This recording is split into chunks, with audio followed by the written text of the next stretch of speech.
That's right. Welcome in. Oh, the voice is struggling. I've been talking too much today in the last few days. Welcome in. Welcome back, everybody. Welcome to the pregame show. Last one of the year for a regular season Notre Dame game. Excited to be here. Excited to be with you guys. It's the last one of the year. It goes by really, really fast. So let's have a fun hour. We're going to cover the game and everything that just went on with that this afternoon. And then obviously get into Notre Dame's trip to sleepy old Palo Alto later on tonight on the Pac-12 network if you're lucky enough to get it. So let's get into it, not waste any time. Thanks for being here. Obviously, you can find the program on YouTube. Do it. Subscribe if you haven't yet. Appreciate it very much. Give the video a thumbs up. That helps as well. Notifications on. Twitter, you know where to find me, at alwaysirish. Emails, alwaysirishnd@gmail.com. Post-game show. 312-988-15. You call and tell Johnny all the football you've heard and seen. Patreon.com/alwaysirish. It is myself and the former captain, leading tackler of the team. It is Mike Goolsby. We're into the interview phase, by the way. Jim Flanagan, James Flanagan, a little guy named Ty Isaac. All these guys, when the offseason gets going, that's where the interviews go up. Happy to have you all there. Mike. What's up, John? What's up, everybody? Ryan Day let down America. That's where I'm starting. Ryan Day let down America. Tell me I'm wrong. Tell me I'm wrong. I mean, it's tough. It's tough. It's tough. It's the guy had the weight of the world on his shoulders. Yeah. It's, I don't know why Ryan Day should shoulder it. I listened to your little rant post the game, right? Yeah. And you're trying to throw all this shade on Ryan Day. It's like, there's a lot of head coaches that could have knocked Michigan off. The circumstances with him kind of being a crybaby, and it's a bad look all the way around. I see this on Ohio State on their Twitter. They got the guys dancing on the field before the game. It's just like, it ain't right. And I mean, I was just like, dude,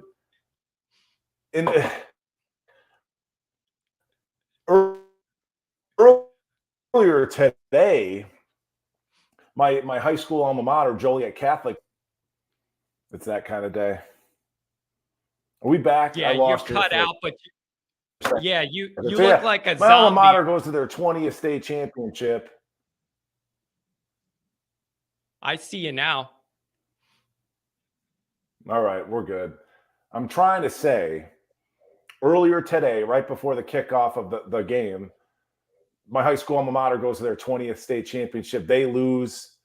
Ohio State loses. I'm like, I've had like 50 beers this weekend, and I needed this one. It's been that kind of a day. The goddamn internet doesn't work. It's just like. But you're right, though, man. Like, it's tough. This is all gonna crash down on Ryan Day. He had lost 2. Now this is the 3rd one. You don't have Harbaugh on the sidelines. You could debate how much that had to do with it, but it adds to the perceptual problem of you got out coached by Sharon Moore, or what's the deal here? It's a bad perceptual look. And also, Mike, here's the other part. I got to admit it.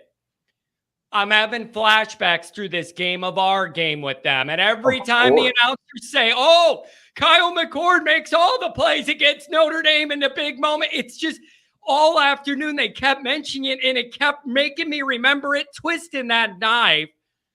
We let them off the hook. Denny Green was right. They are who they are. We let them off the hook. Yeah. We did. An all-time rant from Coach Green. Yeah, and it's as a Notre Dame guy, it kind of makes you sick when you listen to these talking heads try. It's like they tried so hard to prop up McCord. It's like the guy stinks. The guy stinks. The guy barely eked out a win against Notre Dame. Like, stop trying to prop these guys up to be something they're not. I actually had this on my list of things to talk about. To you, is Kyle McCord like a game manager, and then sometimes he has a plus arm?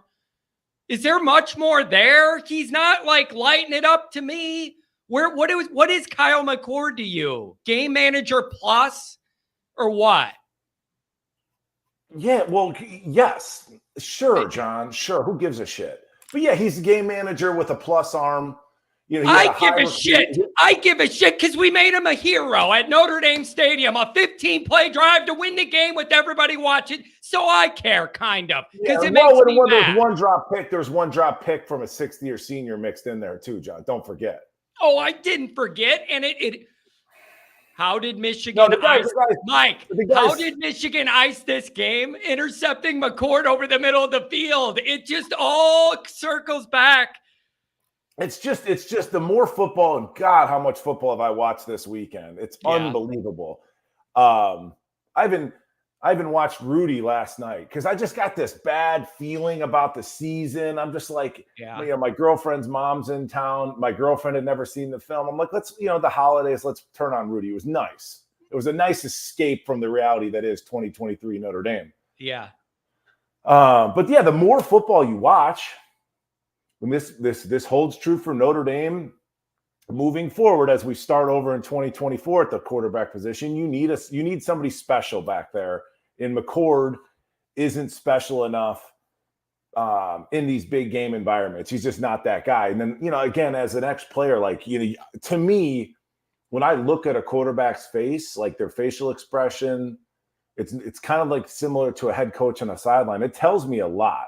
And I was watching that game. I almost tweeted about it, but I didn't really want to. But McCord didn't look like that dude. When you physically looked at his face, he didn't look as confident as you'd want a quarterback to look in a big game environment like that. So I think he's just kind of a guy. I do. Oh, man, it was just really, really frustrating. If he wasn't like a quote unquote 5-star-ish type player, you'd think nothing of him. Yeah. It's just, and it is bizarre because the Ohio State people they're furious. You can't fire a coach who loses like one game a year. Like, you just can't. They're in a really weird spot. He loses one game a year, and I get that it's the one in their minds you can't lose.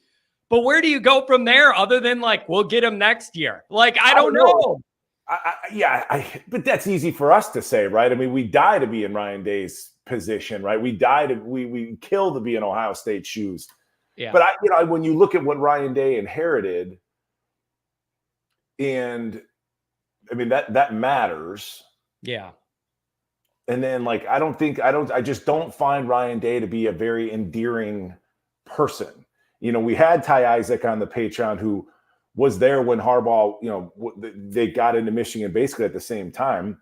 Yeah. And you heard it straight from his mouth. I mean, Jim Harbaugh walks on water. He's untouchable around Ann Arbor. That fan base has put their arms around him. The way that he's given that middle finger to the NCAA. Yeah. Ryan Day comes across as just a bitch, dude. Like, he's going after our guy, Lou Holtz. Yeah. It's just like, so like in Ryan Day, John, has he not just set himself up? Yeah. Yeah. Like, buddy. Yeah. Yeah. Get out of your own way, bud. I found an old picture of Lou coming out of the tunnel, and he looks like he's in the leprechaun stance. And I tweeted after the game, Lou wants to know where Ryan Day is. Let's go. Like, it's all weird. And then the other thing, Mike, late last night and this morning, I saw this. I started seeing tweets saying, don't count out Ryan Day's name for Texas A&M if they lose today, that they'll try and maybe throw a bag at him. And I didn't know whether like that was just the Michigan people poisoning the water, trying to cause last minute drama and news stories to get everybody distracted or what. It occurred to me, maybe Ryan Day will go, screw you people. Going 11-1 isn't good enough. I'm out of here. I'll take the oil money. So I don't know if there's anything to that. No, I saw a figure like, he was going to make 16 mil. Man. Anyway, I just saw a real quick question. Somebody asked about Faison, the freshman lacrosse, now football player. Can he become a stud? Yeah, he's just real quick, John. We'll get back on track. But yeah, Faison to me is like, dude, he looks a lot like Golden Tate, plays a lot like Golden Tate. He's got that fire in his belly like a Golden Tate. But in terms of the movement skills, it's like, dude, put number 23 on him. He looks just like Golden Tate. It just looks different. He's got like wiggle. There's something about him where it's just go, go, go and maneuver. There's something there that when he's out there, you just see it. Well, it's like it's difficult. It's difficult for, if you look at a Merriweather, and this is just biomechanics, but like a Merriweather at a 6'4", 190, it's hard for him to do stuff at full speed. Yeah. I use this analogy with young kids that I'm training. It's like, a jacked up pickup truck, John, we got one. The 6-inch lift. It's like you ain't taking a turn going 50 miles an hour. You'll tip the thing over. Yeah. But a supercar, a Ferrari, can take a turn going 75 because it's an inch off the ground. Yeah. So when you see Faison play, he can make moves at top speed just because of that lower center of gravity, wider base, et cetera. He's really fun to watch. Yeah. Now, both of these things could be true at the same time, though, and I don't want to get people to let me get this twisted. I can totally love the Faison experience and be glad that he's been found and he's contributing, and also acknowledge that overall this wide receiver room is not in a healthy place and that shouldn't be how it is. Both of those could be true at the exact same moment, and it is. No, I agree. Yeah, and then again, just to sprinkle in another little element, John, you factor in the offseason excitement that the fan base had for this wide receiver room. It's another element of like, well, damn, it's not ideal that you've got a converted lacrosse player who's now on football scholarship. Glad to have him, thrilled that we have him. Yeah. But yes, you can take the other pieces into context as well. Yeah. And but so Ryan Day, like I said, that's just another thing too, where we're going back to, sometimes it's just like, you'll never learn this, John. You can't help yourself, but sometimes guys just got to like shut their mouths, right? Like just shut your mouth, like let things play out. You got Ryan Day chirping on the field, going after a Hall of Fame coach and Lou Holtz, who's into his damn near his, late 80s. Yeah, it's just a weird look. But what is it with all these college football coaches being so extra? You know what I mean? They're all dramatic. They're all talking shit at one another. It's like, it's a weird era of college football that we're in. It moves the needle. It's just like YouTube, man. You could do an all business numbers podcast or whatever, and it'll do okay. But if you put a title talking shit to somebody, it'll do way better. Everybody likes that. They play up to it. So, well, yeah, but if you and I go out there and make an ass out of ourselves, I mean, we're not leaders of men, right? Not young men in particular. Do you understand? Yeah. So that's a different scenario. I mean, if we're out here just being silly, it's again, and we're not making $9 million a year to do this either. Yeah, no, that's true. Also, for everybody, before we get started, I got two options for you if you don't have Pac-12 Network. Fubo TV. Get a trial account and then cancel it after the game. So Fubo TV. If you look on YouTube, you should be able to maybe find a stream somewhere on YouTube. Also, Sports Surge. People have been telling me it's free. You don't even need to sign up or do your credit card. Somebody could try that. And then, or do it old school, man. Pull up the old radio, put it in the middle of the living room. Like when Leahy was around, you pull that old music box to the middle of the living room and you gather with your Irish family. Wow, I love that, John. You drink some pints and you get mad at that rectangle in the middle of the living room. Let's do a throwback. Love that. Yeah. Now, is that a game where Burmeister? So you'd be listening to Burmeister and Harris, right? Yeah. Yep. That's beautiful. I love that. Hey, I love that, John. Maybe that harkens back to kind of the Rudy thing. That's what all of our grandfathers and great granddads, that's how they became Notre Dame fans. I love that, John. Yep, that was it, man. And as soon as I told my parents, I don't know if everybody gets this channel or whatever, my dad got a smile and he goes, we're going to have to do it like when I was growing up. You gather around that radio and we listen to it, you know? Dude, I've never even heard of Fubo. I've heard of Fubu, for us, by us, right? That's what I. Yeah. I don't think it's. I'm writing it out. I'm like Fubo. It's like F-U by ours. F-U by ours. You know, it's like, what the hell is Fubo? Dude, Fubo. No, we get the Pac-12 network over here because we're fancy like that, John. We already had it, you know. Yeah. So. Oh yeah, man. I'm gonna wear my Fubu pants here for the game. Make sure that I'm gonna. It'll fit right in on me. I'm going to look good. Yeah, damn put it. the chain on with it, dude. Oh, hell yeah. You got to wear the chain with it. So I don't know, man. I don't know what this does for Ryan Day long term, other than a bunch of people are going to be upset. Let me do a couple of these chats. I want to honor my chatters. $10 holler from James. James is a Notre Dame usher, and so involved in all the happenings on the field, on the court, at all the different games. Came by the tailgate. James, thank you very much. Hope everybody had a happy Thanksgiving. I still need to see John at a Notre Dame basketball game. Maybe Georgetown on December 16th. Go Irish, beat Stanford. James, I might be in Florida then. I'm not sure. We're going to Florida for Christmas. We'll have to see how it goes. But I do need to get over there for another game that won't stress the rest of the hair off my head. V1 Rotate, longtime guy, $5 holler. Make sure when you cancel your FUBU, make sure it's canceled and not paused. I once got charged 6 months later because they paused it. That's why people don't like doing this stuff. You got to enter your credit card, and then, you know, nobody likes doing that. So not ideal. And then Mike. Patreon's a lot easier to subscribe to, John. It is. Yeah, I heard that. Yeah. No, we got an app and everything. Yeah, you're right about that. Good call. $2 holler from the V1. I think ND loaned OSU one of their big game QBs. Oh, that hurts. That hurts. That hurts. Mike, here you go again. You and Andrew, $5 holler. Mike, if Wake has a system and Hartman is simply a system quarterback, why does Wake suck so bad this year? They went from competing to win the conference to awfulness. Yeah, Andrew, you asked this question, I think, on John's show a few weeks ago, and John and I put a pin in that and forgot to revisit it. My answer to that is, I personally have never said that Sam is a system quarterback. Those words have never come out of my mouth. I said he's an average to kind of slightly above average quarterback. He wasn't special. He's not a playmaker. So in that regard, now I know when Andrew's talking about a system, he's talking about the slow mesh. Yeah. I'll give some credence to that. And I would say if he's playing in a system, he needs everything to be clean. He needs a clean pocket. He needs protection. He needs open receivers. He's not a guy that's going to create. So you're trying to argue that Sam was special because now Wake sucks without him.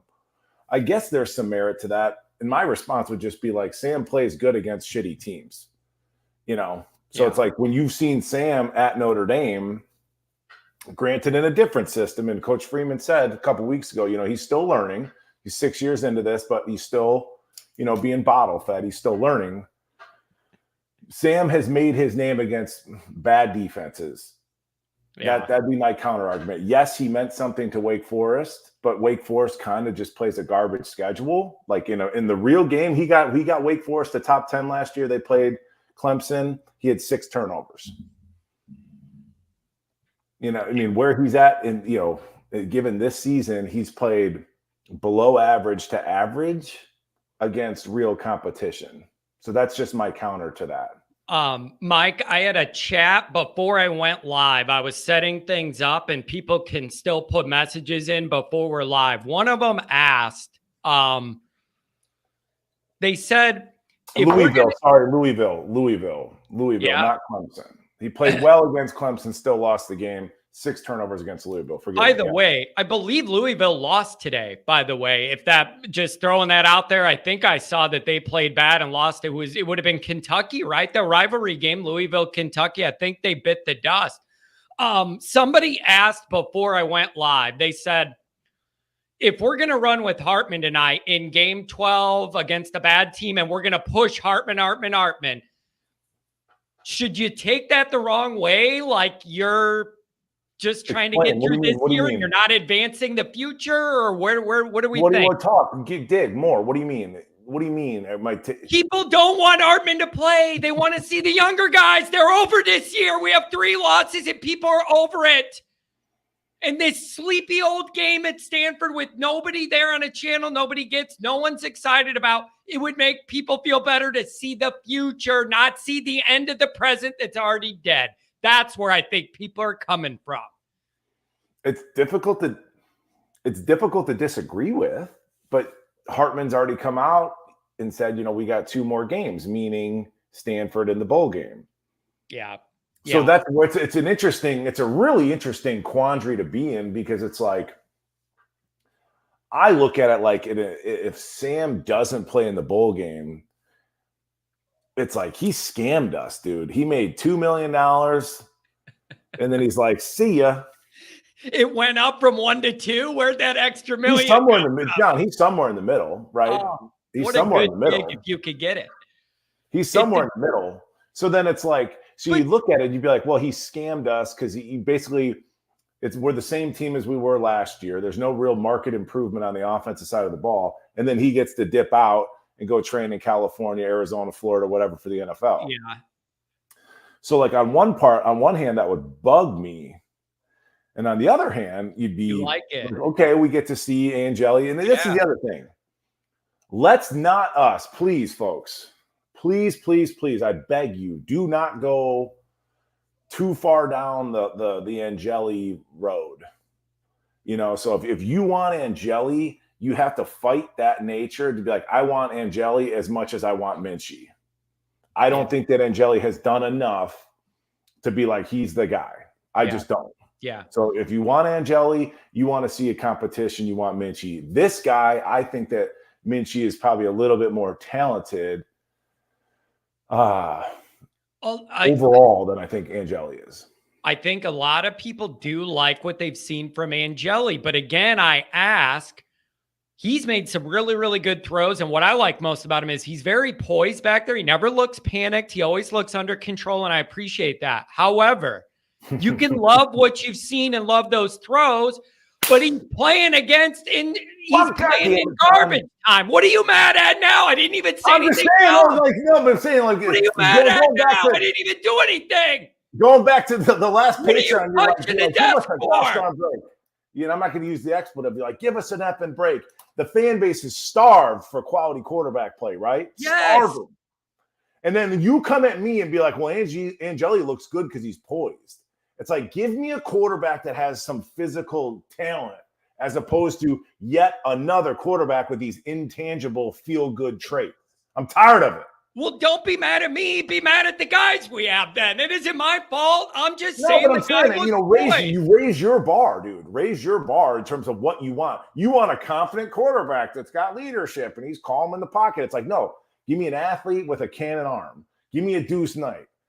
Yeah, you told me we're going to have that. I just have to not stroke out for 3 more years to get there.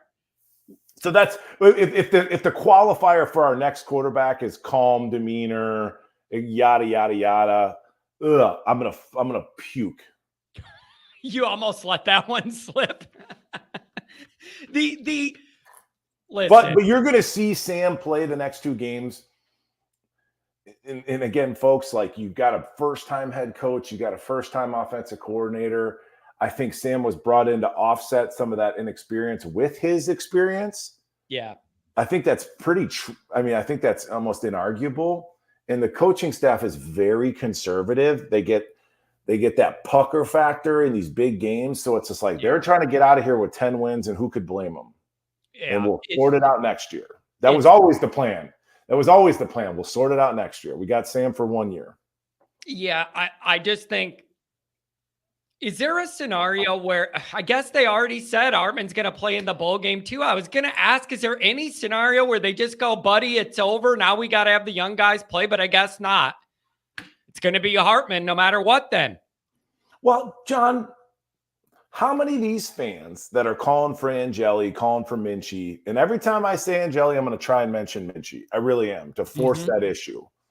But every fan that's calling for Angeli, how many of these fans were over the moon when Sam Hartman was coming here? So that shift has been, yeah, but I mean, that's not You're the one fans. of them, you son of a bitch. Not the You're fans. one of them. All like that's just where we are. I don't blame the fans. They were excited about a guy coming in with that big resume. We thought we were going to have a guy that could give us a different kind of quarterback with a different arm than we're used to. It didn't work out, and I don't want to be mean, but we all know there is no development. The guy's gone after this year. So This year's kind of dead, and we're already looking for progress. We're looking for next year. That's natural fan stuff, man. That's natural fan stuff. Excited until you aren't anymore. You're all excited until you have reason and proof not to be.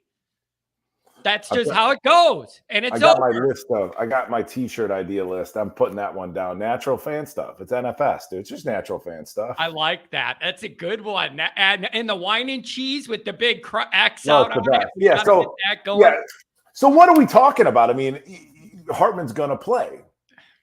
Hartman's going to play the next 2 games. And it's just like, you go back and I was thinking about, okay, well, maybe this is a night game at Stanford. Maybe the road, maybe our approach to the game will be, because we haven't played well on the road. Mm-hmm. But like Duke was a night game. Louisville was a night game. Clemson was a day game. The best thing that Hartman can do for Notre Dame football is sit out.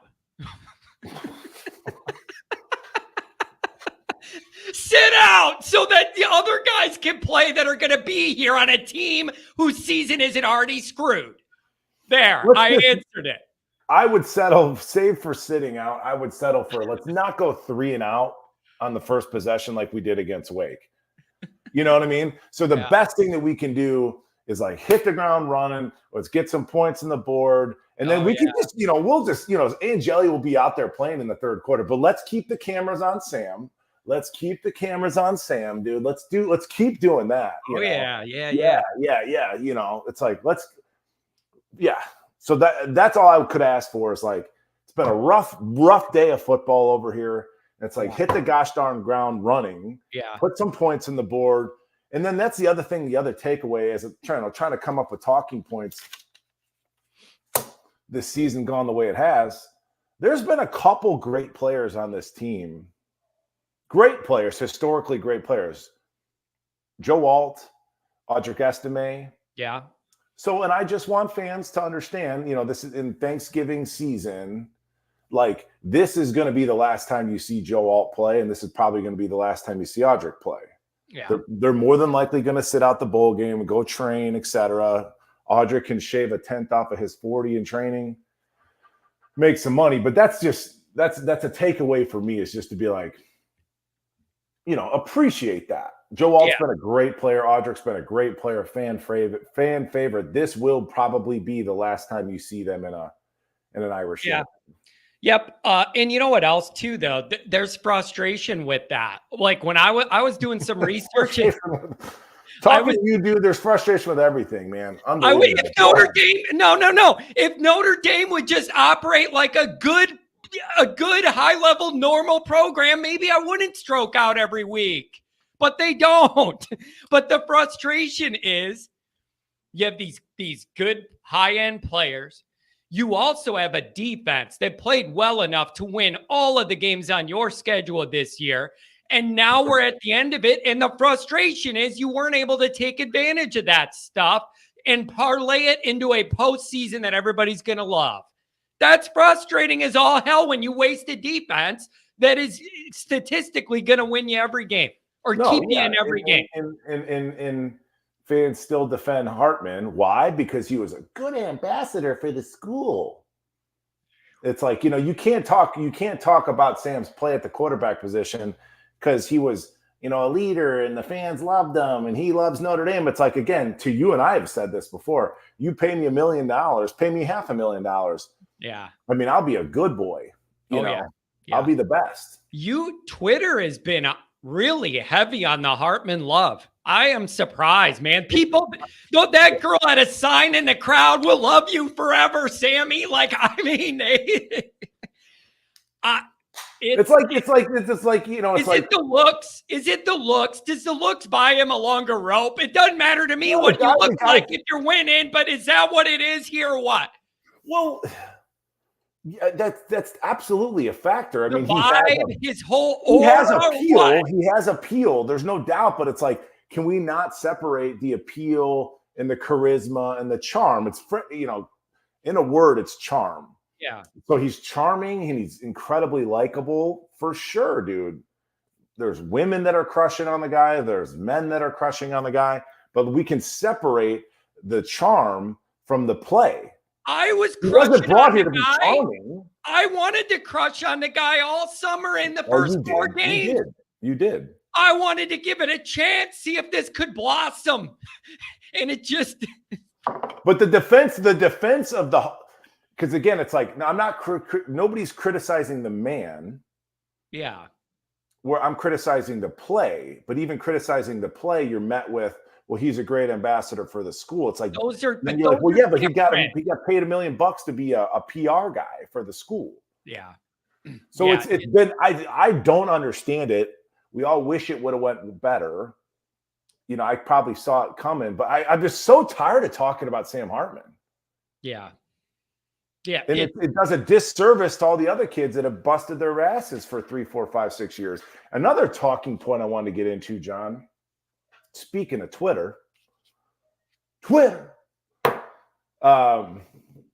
is like, you know, Audric Estime not being named a semifinalist for the Doak Walker Award. Yep. Justifiably so to get upset. But then you know who? I mean, Maris Leofau is a semifinalist for the Buck Kiss, probably undeservedly so. Audric got snubbed, and he deserved to be on that list. So, do they cancel each other out, John? I think the fan base. Here's how I feel. I maybe I don't speak for everybody. Here's how I feel about it. There's no doubt that he got snubbed for sure. But also, Notre Dame could have and should have showcased him a little better this year. I don't believe they got as much mileage out of him as they could have. And there were moments where you could have let him do more to be that guy and have that moment, and you didn't do it. So I believe that both are true. He still should have been nominated for the award, but also Notre Dame didn't do a great job of highlighting his skill set the final year. It's like he's done this. He's accomplished what he's accomplished, like almost working around the coaching staff. Yeah. And you go back to the Ohio State game, John. Let's go back again. Let's revisit it again. Do we have to? Let's scratch that scab open. You know, it's just starting to heal. Let's scratch it. But it's like that final drive. First carry, final drive, 11, 12 yards, whatever it was. Yep. Gets up, feed me. Get out of the game. And it's like that could have been, you know, one of these Heisman moment type scenarios, right? Where it's like, oh, he becomes a household name in the same way that Sam Hartman clearly is, right? So, no, I think you make a good point. You make a good point. But I went back to the Maris thing, and there was some article about, you know, like how much Maris gets pressured. He's a player to watch, or, you know, how much he pressures, how much he gets blitzed. Like the most blitzed player on our defense is saved. God, it's probably the damn country. I'm like, let's look at this kid's stats. John, I know, I'll just put you on the spot. How many total tackles do you think Maris, Butkus Award semifinalist, how many total tackles do you think Maris has this year as a will linebacker, a 3-year starter? I don't know, 60s? What are we working with? What does it take? Get up there. Get yourself some tackles. What does he got? How many does Maris have? You said 60? Yeah, I'm just 21. Guessing. 21. John. Butkus semifinalist, 21 total tackles. But what's a high number for a line? Like what would be on the high end of the typical scale? I mean, if you were a Butkus Award, I've always said on this show not to be like Uncle Rico, but if I didn't have 8 tackles, I was like depressed. Yeah. So then if I didn't have 8 tackles a game as a Mike, so as a Will, I mean, honest to God, John, if you play Navy as a Will, you could get 20 tackles against Navy as a Will in one game. Couldn't you argue that you could put a Notre Dame linebacker up there, but he's not even the one? That's what I'm saying. Yeah, I mean, J.D. Bertrand, has probably been a better player for us. I mean, I still think Jack Kaiser is probably our best all-around linebacker, but they're like, oh, yeah, he gets so much pressures. He has 2.5 sacks. He gets blitzed on every other play. So if you want to be upset about Audric Estime getting snubbed, for sure, I'll hear you. But on the other hand, you know, Marist is a semifinalist for a comparable award, undeservedly so. So I think those two cancel each other out. But I just thought that was like 21 tackles for a starting Will linebacker. And the defense is elite. It's just one of these things in this 2023 season that are just like, it's sometimes that's all you can say, John. Dude, everything in Notre Dame land, it's just never normal, man. It's always extra. Whatever the situation is, there's just extra on top of it. Always, always extra. And you know what else I can't get away from today, man? Watching that Ohio State game today, it really made me wonder, if you make one more play and that gets a different outcome, does the rest of the year play out similarly, or are you on a different track after that? Like, are you just in a different place where you show up for Louisville because you're riding that momentum? And even though you're drained and tired, you show up. I couldn't escape that thought all day today going, I wonder if we made that play, if we would have found that extra juice in this, all could have been different after September. Is that just too hard of an exercise to come up with an answer to? Because I don't know, but it crossed my mind. It crossed my mind.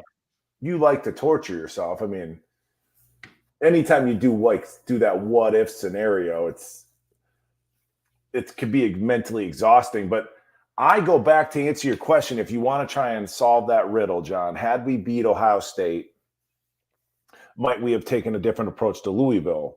And I think we've talked about this. Very telling quote post-game. That was the game where we infamously started rotating offensive linemen. Yeah. Poor Billy Schroth had to play left guard and right guard. In the middle of the Super Bowl, in the most hostile game of the year, with the crowd going nuts and everything's out of control. That was the game. And then it's like, so Ashton Craig is your starting center. Zeke Correll's going to be out this game again, still in concussion protocol. So Ashton Craig is actually your second string center, but who was our second string center rotating in Louisville? It was Kristofik, right?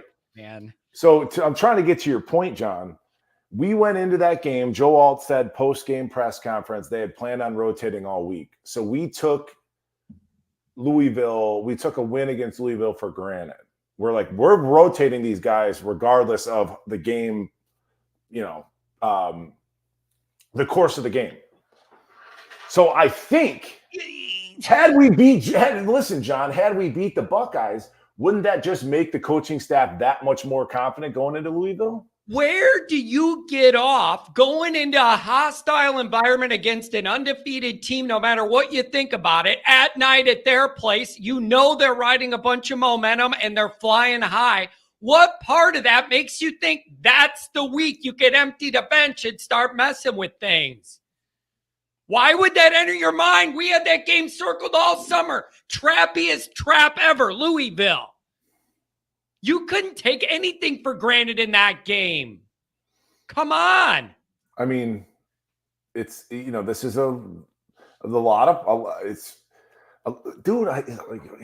struggle to say it, but it's like, the coaching staff's learning on the fly, bro. That's inexperience.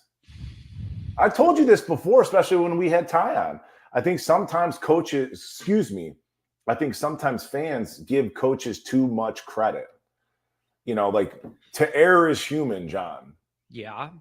And it's just like these coaches are human and they've never done this before. And that's in hindsight, it's like, why the hell would you try to do that?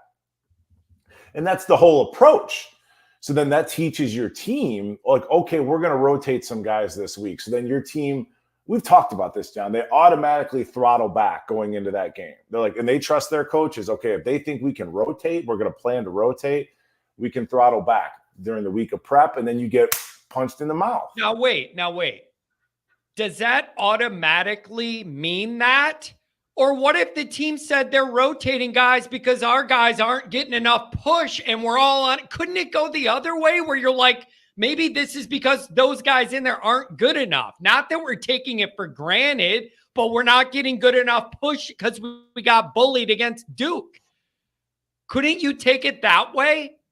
I don't know how they took it, but in the presser, Freeman. Well, we can see how they ended up taking it. Hey, John, we're playing Stanford tonight. We're talking about Louisville. Gosh darn it! But Freeman talked about it in the press conference. Okay, why did you rotate like that? And he was like, we wanted to see how Zeke would respond. meaning rotating Zeke out and then inserting Christophic, who actually isn't even your second string center. It's Ashton Craig. And again, This is just stuff like, but as we've talked about, and Zeke Correll, thank you for your service. Zeke Correll is not an elite football player. If we are looking through this through championship lenses, he's 280-ish pounds. He cannot block, these 320 plus dudes. And it's not a slight on his character, his technique, his effort, his toughness. He's too small. To play elite, top flight football. So then you sit there and go, we wanted to see how Zeke would respond. It's like, well, again, this wasn't like an effort thing or a technique thing. He just got bullied by somebody bigger than him. So there's been a lot of those through the season, John. Some of those head scratchers. Hindsight head scratchers, brother. Yeah. And we've talked about this as well. Time's running out for Freeman to kind of get away with some of the coaching stuff, game management, time management, like all of that needs to kind of tighten it up a little bit. Like that, those kind of mistakes need to kind of go bye-bye. So there's a lot to tighten up there. Mike, when you're looking at tonight, I'm going to say the same thing I said last week. Best case scenario is you get up by a lot and then you can play the younger guys and then we kind of thread the needle. They get the win and you start Hartman and then you could take him out. And then the people that want to see the younger guys and the other quarterbacks, they get what they want to. I don't know any other way to look at this. This game should have a lot of juice. What major bowl are we going to? It doesn't have that. That's the best I could come up with for totonight. Best case scenario, win by a lot, get the young guys in. And I'm just, again, I'm not, there is this quarterback conversation. It hasn't even started yet, in terms of what's to come. If Angeli comes out there and throws a pick or Minchie throws a pick, this is all part of that development. So let's not like paint with too broad of strokes and be like, Angeli's the guy because he threw a pick, against a team that's down 40 or whatever. Like, this is all just part of that kind of, we talked about this in terms of like me talking about playing Charles Jagasaw or like these young offensive linemen. There's an acclimation process. Yeah. But, they got to acclimate before you even start to like assess them. So, but I mean, that would be a ton of fun. A ton of fun is if you get to see, I'm dying to see Minchie. As much as I'm rooting for Angeli, I believe that Minchie's more gifted as far as an arm talent is concerned. But I mean, that's the storyline for this game, John. Yeah. What are you going to do? It's not our fault. Man, it's really tough all week on Twitter. Football, Michigan, the game, everything going on. Nobody's been talking about our game. Like, is there any risk? This better not be a thing where it's real sleepwalky and there's 14 fans and we act like mummies until halftime like that. Nobody's in the mood for that. You just got to get a big fat win, get ahead by a lot. People want to see other guys play. In my brain, Mike, it's so different. If you said we're going to play Angeli or Minchie or whatever, the way I look at that game is completely different than I would look at a game with Hartman. It's all about development. Mistakes are made. Well, that's development. Maybe next year he won't make that. He'll learn from it. We're just at the end of the Hartman road, man. We gave it a shot. It didn't work. There's no future. And now it's just kind of sleepwalking to the end. It's a painful place. Yeah. It's a painful place. It's, I'm telling you, man, it's like, it's endless. As much as I'm thankful that we got Sam Hartman and the energy and the hope that he brought to the fan base, I think that's a very real thing. But I cannot wait to stop talking about it. I can't wait. Yeah, me too. Somebody typed a chat and I lost it and it just said, I'm just wondering if there is an easy way out. I think they just wanted us both to sing there's no easy way out because there isn't. That's the other part, Mike. There's still instability. We're going to find out what they're going to do with the old offensive coordinator thing. No, I told you, Parker isn't going anywhere. Look at you. You cannot even process that that's a potential reality. Look at you. Bro. I'm telling you, he's not going anywhere, John. There's been no indication. There's been no indication from Freeman otherwise. I fully expect Parker to be back next year. You know what they're going to say, Mike? They're going to put up an ass load of points tonight, and they're going to go, we scored 39.5 points a game. What do you people want? It's a great operation. We're bringing it all. But I'm telling you, that's the angle. And they won't be lying. That average is going to be probably 38, 39, 40 freaking points. I think they're going to use it, and they're going to go, and we're all just going to get better just because we're going to get better. Well, listen. God, John. But it's like, yeah, you covered this on one of your YouTube shows and saying like that stat, these offensive numbers are incredibly misleading. Yeah. Because if you delete the shit teams that we played, our offense is shit. 19 points a game. 19 points a game. 19 points a game. Yep. But you throw in all these cupcakes, and we look like totally legit offensively. If you look at the it's season. A clear divide. A clear divide. Yeah. But then you thought you had a ready-made 6-year quarterback that's throwing some more yardage than anybody, right? Yeah. And then you hear 10 weeks into the season from Coach Freeman, he's still learning the system. He's learning a new system. So it's like everybody wants a ready-made. They want Nick Saban. They want Marcus Freeman to be Nick Saban right now. They want the quarterback to be John Elway right now. You know what I'm saying? They want a room full of Ohio State receivers right now. Oh, how about right ever? How about right ever? I'm not saying right now. How about ever? When do we ever win a big game because of the Notre Dame offense, Mike? Why does the offense have to be a passenger in the car every time? How come Notre Dame, I never in my once life have done a post-game show on YouTube and gone, great job by Notre Dame's offense winning the biggest game on the schedule. Why are they always a passenger getting drugged along by the Notre Dame defense? Whenever we do anything decent, the defense has to drag that offense across the finish line. We never win a big game because of the Notre Dame offense for 25, 30 years, and I'm sick of it. You know why? Because you don't have a quarterback. And until you get that special quarterback, Kyle McCord, you saw it, ain't it? Kyle McCarthy or what JJ McCarthy, he's fine. He's good enough. He's a good enough athlete to make it happen.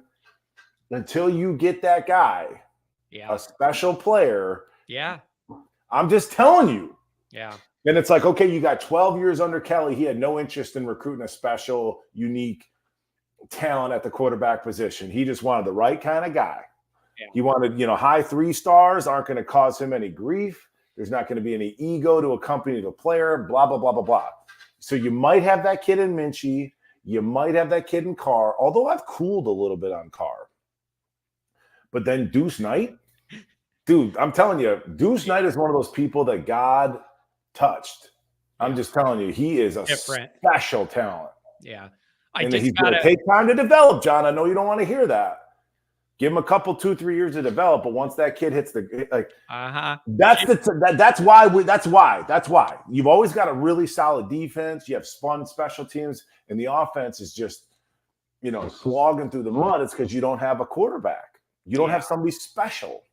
Yeah, it's just that feeling that we have that quarterback we trust, and he's going to lead us to this damn win and this game-winning drive. Put it all on that quarterback. He's our guy. He's going to make a play. It just never comes. It never comes. I'm saying philosophically, if you've got a special guy under center and you have a really unique defense, you can take some blows as a team. Because if Deuce Knight throws a pick in a big game, it's all good.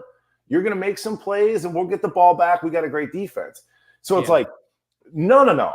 We're always met with a super conservative offense and an elite defense. If anything, the offense should become more aggressive because you have such a strong defense. It never computes. Yeah, that makes sense. I mean, that's gospel, dude. Yeah, it's just it's just really frustrating, man. It seems like we could never have everything where we want it all at the right time. Like if the years we had a good offense, 2015 good offense, but the defense was so bad that it offset that. Like, hey, real quick, Andrew Gilmore, I yeah. appreciate you. He says it's a myth Kelly didn't recruit quarterbacks. Developing them was the issue.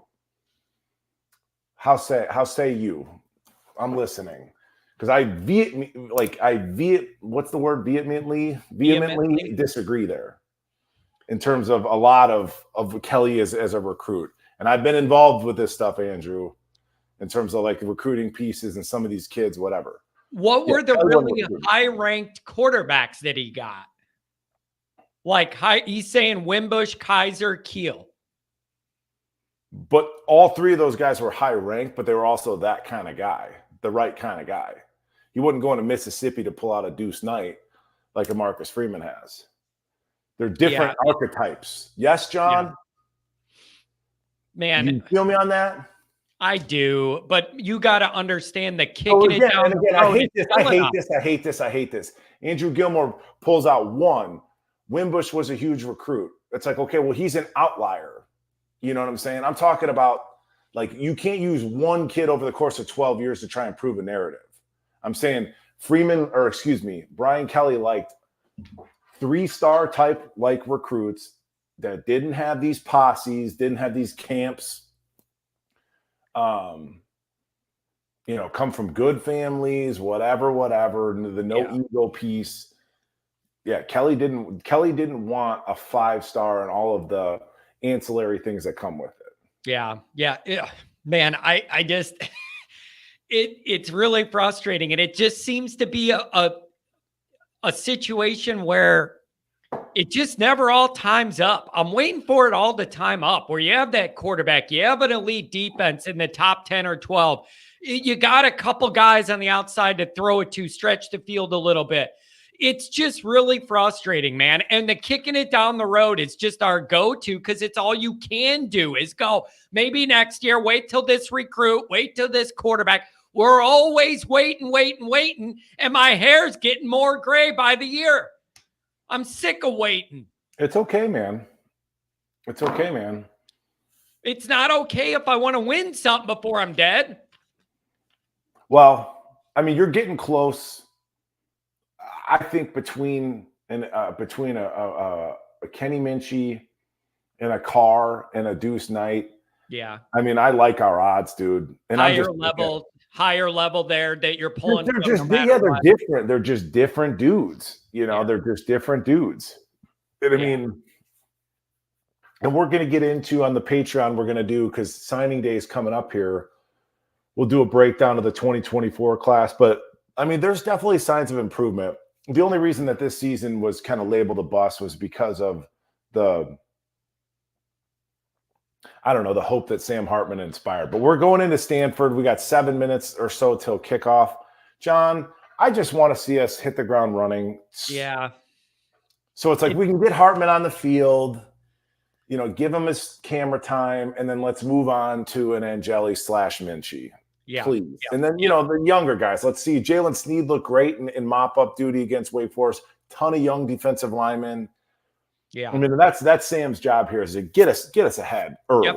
Yep. And the sooner the better. So that you get in it early, get on it early, get on them early, and then let's see what we have with the youth.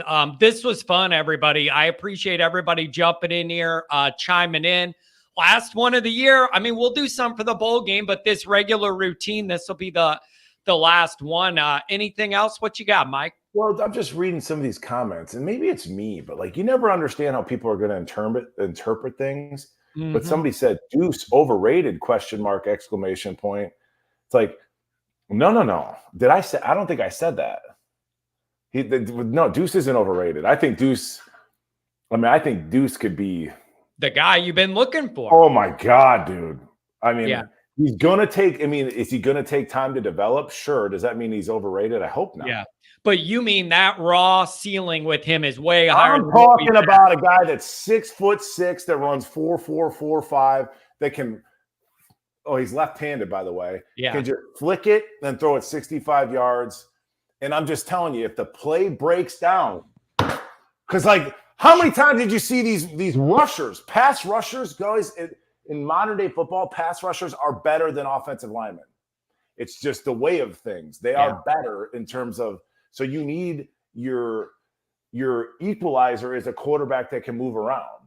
Yeah. So Deuce Knight is a type of kid that can put his foot in the ground and score like that. Yeah.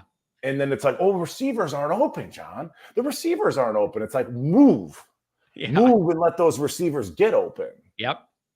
This isn't. Yeah. It'll be nice to get to that point. Let's see if I have any hair left. I might be doing the show from a straitjacket by then. You know, they're restraining me. I'm in a padded room somewhere. It's fine. That's an idea for the new podcast studio. I'll pad it up. Yeah. All the white padded walls. Oh, God. All right, everybody. Let's crack open a cold one. Enjoy the game tonight. Last one. People are saying Alabama's about to lose last minute of that game, so we're going to go watch that. Thank you, everybody, for being here. And then I'll be here after the game. We'll do the call in one more time. I might call in, John. There you go. Call in. Have a good one. Enjoy the game, everybody. Go Irish, Happy Thanksgiving. Go Irish.